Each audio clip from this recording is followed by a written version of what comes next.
ইরানে হামলার নিশানা বানানোর মতো বাস্তবিক অর্থেই আর কিছুই অবশিষ্ট নেই এবং সেখানকার যুদ্ধ খুব শিগগিরই শেষ হবে বলে ঘোষণা দিয়েছেন যুক্তরাষ্ট্রের প্রেসিডেন্ট ডোনাল্ড ট্রাম্প।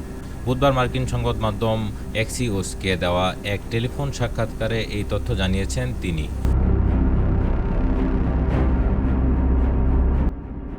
টেলিফোনে প্রায় 5 মিনিটের সাক্ষাৎকারে ডোনাল্ড ট্রাম্প বলেছেন, এখানে ওখানে সামান্য কিছু লক্ষ্যবস্তু অবশিষ্ট থাকতে পারে, তবে আমি যখনই চাইব এটি শেষ হবে তখনই এটি শেষ হয়ে যাবে। যুদ্ধ কি খুব দ্রুতই শেষ হতে যাচ্ছে? সাংবাদিকদের এমন প্রশ্নে গত কয়েকদিন ভিন্ন ভিন্ন বার্তা দিয়েছেন মার্কিন এই প্রেসিডেন্ট।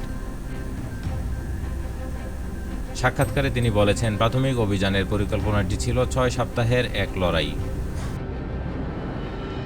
তিনি বলেন, যুদ্ধ খুব ভালোভাবেই এগুচ্ছে, আমরা নির্ধারিত সময়ের চেয়ে অনেক এগিয়ে আছি। এমনকি মূল 6 সপ্তাহের পরিকল্পনায় যতটুকু সম্ভব ভেবেছিলাম তার চেয়েও অনেক বেশি ক্ষয়ক্ষতি আমরা করতে পেরেছি। ট্রাম্প বলেন, ইরান শুধু ইসরায়েল এবং যুক্তরাষ্ট্রকেই হুমকি দিচ্ছিল না, বরং তারা পুরো মধ্যপ্রাচ্যের উপর নিয়ন্ত্রণ প্রতিষ্ঠার চেষ্টায় ছিল। তিনি বলেন, গত 47 বছর ধরে তারা যে মৃত্যু ও ধ্বংসলীলা চালিয়েছে এখন তারই মাসুল দিচ্ছে। এটি ছিল তাদের কর্মের ফল, তারা এত সহজে পার পাবে না। সূত্র এক্সিওস।